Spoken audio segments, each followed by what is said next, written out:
Good morning, everyone. Happy Thursday. Hope y'all are doing well.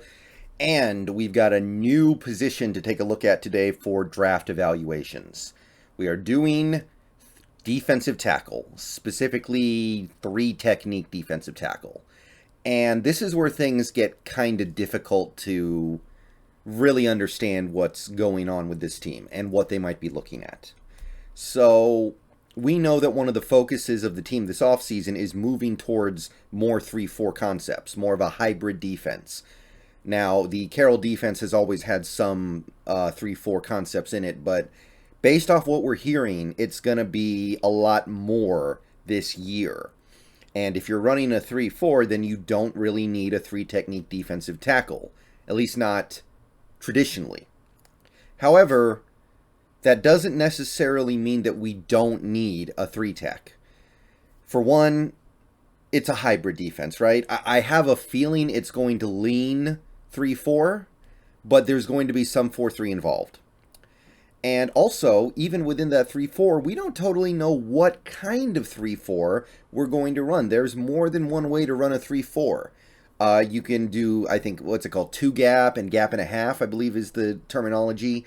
There are different ways to run a 3-4 defense in the NFL. And it's possible that a certain skill set that you wouldn't want for one type of defense, you would want in another defense. And finally, when it comes to some of these players, we don't know what they're going to be able to do in the NFL. So I'm looking at these guys, other people are looking at these guys, and they're saying this player belongs in this kind of defense, doing this kind of role. That doesn't always play out. So if you like the player, then you might still want to go get that player. So we're going to take a look at three guys here. I'm not going to spend a ton of time on this because, again, I just don't think there's a big need here. If you look at the Seahawks roster right now, in terms of three techs, we kind of don't have one, but do we really need one? Do we need one enough to spend a modestly valued draft pick on? Right now, our three tech would be Poona Ford, and he kind of proved last year it's not really his jam. But given the fact that we brought back Al Woods and are probably going to keep Monet, that might be the place he kind of has to play. And we're also trying to figure out whether or not Poona Ford can play in a 3-4 type defense. I don't know. I don't know if he can move enough for that. So we're in a little bit of limbo here, and I think it would be a good idea to spend a little bit of time talking about three techs in this draft just in case. So three guys have caught my attention during my evaluations. The first guy would take a probable second round pick. So this would only be the case if you really, really believe that he's going to be able to play well in a 3-4, or if you're actually going to be running a lot of 4-3. It's DeMarvin Leal from Texas A&M. This is a guy who was a first-round pick, but some things have happened with him lately that have driven him down to, I would estimate, the second round. Texas A&M Aggie, 6'4", 290 pounds, 5-second flat 40 time, 4.49 20-yard shuttle, and he put up 3 years of pretty good stats for the Aggies. 37 tackles the first 2 years, made some plays in the backfield, 12.5 tackles for loss, 4.5 sacks, 3 passes defensed. 2021 was his breakout year, 58 tackles, 12.5 for loss, 8.5 sacks, so he was suddenly making a ton of plays in the backfield, a couple of pass deflections, and a forced fumble. The Draft Network has him in the first, but after his combine, I think you are looking at more of a second-round pick. He has slipped, and there are a couple reasons why. It's not just the combine, but the combine was one of the big reasons for it. So the things to like about Leal are he's big and he's got speed. His combination of size and speed is fairly rare. He lined up all over the place at Texas A&M. They had him at 5 tech, 3 tech, 0 tech, 1 tech. They had him all over the place. I do think that in the NFL, his home is ultimately as a 3-4. I'm sorry, not a 3-4, a 3 tech. But he lined up all over the place, and there's no guarantee that he won't find his home elsewhere when he gets to the NFL. He's got a good bull rush, and he's got a good speed rush. So he does have some abilities as a pass rusher. He's not one-dimensional there. and he uses his hands well. He uses his hands effectively on when he's engaged with offensive linemen. The issues with Leal would just be his combine was not that good. Me and the Hawks Nest have already talked about this a little bit. He's not exactly a perfect fit at any position. Like, if you go down the list, you can say, okay, he might work here, he might work there, he might work there, might do this, might do that, might be able to do this, might be able to do that, etc. But it's really hard to find that one position where you're like, yeah, he should go there. He's going to be awesome there. I think he's a 3-tech, but just to give you an idea, Hawks Nest actually thinks he's an edge rusher, thinks he could actually be more of a, maybe an outside linebacker. So that's a pretty wide range. So to me, I think he's a 3-tech, but the fact that the Hawks Nest thinks he's an edge player tells you that there's a lot of room here. And he's not stellar against the run. But Leal would be a guy to go after if you decide you want to invest heavily in this area. Another guy who would take a significant investment is Perrion Winfrey of the Oklahoma Sooners. Similar size, 6'4", 292 pounds, ran a very nice 40 time, 4.89, very quick for a bigger guy. Only really has one season of significant college production. It was the most recent one, 23 tackles, 11 for loss, 5.5 sacks. So almost every play he made, well, not almost every play, but almost half of the plays he made were in the backfield. 23 tackles, 11 for loss. Don't see that every day. A forced fumble. The Draft Network thinks he's an early second rounder.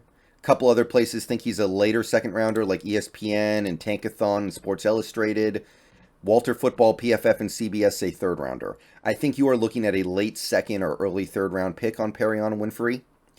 And he's another guy who I look at and I go, I can see him more so in a 4-3. But that doesn't mean he would not have value here. Maybe you're gonna, maybe you can find a way to utilize him even in a 3-4. Winfrey is another guy, very versatile at the college level. He lined up everywhere from 0-tech to 5-tech, which does feed into the credibility of him being able to do other things. Like, I view him as a 3-tech, but maybe he can do 5-tech stuff. Maybe he can do the 4-eye stuff. Maybe he can play defensive end in a 3-4 and 3-tech in a 4-3. If you have somebody who can be out in both situations, that's pretty great. He's a great athlete, particularly for his size. He's big and he's got real length. I think his arms are like 35.5 inches long or something like that. So he's got length to him. He's somebody who's absolutely going to use that length really well. He's very good at getting backfield penetration and shooting gaps. And he's got a destructive first step off the snap. He uses that to blow by his man, get in the backfield, and bring him down. Perrion Winfrey, there's a lot to be interested by. What he showed at Oklahoma was a small sample size, but he does have... He's definitely got some ability to affect things at the NFL level. I just don't know if it's going to be in this defense. Now, what I can say about him in the more negative column would be he needs time to find his true position because they played him everywhere at Oklahoma. He played on the ends. He played inside. He did 1-tech, 0-tech, da-da-da-da-da-da-da. He's going to need some time to figure out where he actually needs to excel in the NFL. I think it's going to be 3-tech, but it could go a few different ways, which could play to our favor, by the way. Maybe he finds his home as a 3-4 end. His pass rush moves are also somewhat raw. He's good at shooting gaps and getting into the backfield and bringing down the ball carrier, be it a quarterback or a running back. But when it comes to actually like engaging the offensive lineman in a pass rush move, not so great. Last guy is more of a sleeper. This is Haskell Garrett of Ohio State, a Buckeye, 6'2", 300 pounds, so a little bit bigger. 5.07 40, so a little bit slower. Last 2 seasons, he's produced modestly. 20 tackles, 4 for loss, 2 sacks in 2020. 2021, he improved 22 tackles, 7 for loss, 5.5 sacks. So he actually started making a bigger impact in backfields, in plays made in the backfield. And off of that season, he has a pretty solid 3rd to 5th round grade from most places I saw. I think you are probably looking at like a 4th or 5th round pick if I had to guess. CBS had him in the 7th, but I think Haskell Garrett's like a 4th round pick. He's got a great burst into the backfield. He's smart with leverage. He knows how to use leverage to win the battles against offensive linemen. He's a little bit shorter than the last two guys, by the way, which is good for leverage sometimes. He plays with great power. He's got a lot of strength, despite his pretty good agility and his burst. He's excellent in one-on-one situations. If you can isolate him against a single offensive lineman, he does really good at beating that guy. And he's giving high effort pretty consistently.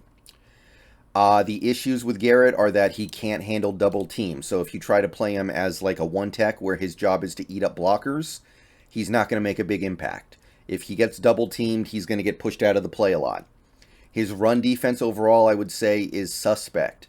I think this is a guy who's going to be good at making splash plays, and I think he's going to become a quality interior pass rusher. Don't know about his run defense, and his arms are kind of short, which can really work to his disadvantage at times. So Haskell Garrett would be a guy that I'm looking at later in the draft, and that would be all I saw in this draft. Again, I don't want to spend a ton of time at this position because it's unlikely this team prioritizes it, but I do want to explore the guys that I'd like, because you never know what kind of 3-4 we're running. You never know what kind of hybrid we're running, so it can't be ignored. All right, so that's it for this video. Let me know what you guys think. Let me know if you think there's anybody else worth looking at. I am going to kind of do a second sweep through some of these positional groups of players that I missed and pick up some guys who maybe slipped through the cracks for me. So if you have guys that you like, that you think might be of interest to this team, let me know. Tomorrow we're going to look at some more linebackers. Hope to see you guys there. Peace out. Go Hawks. I will see you all later.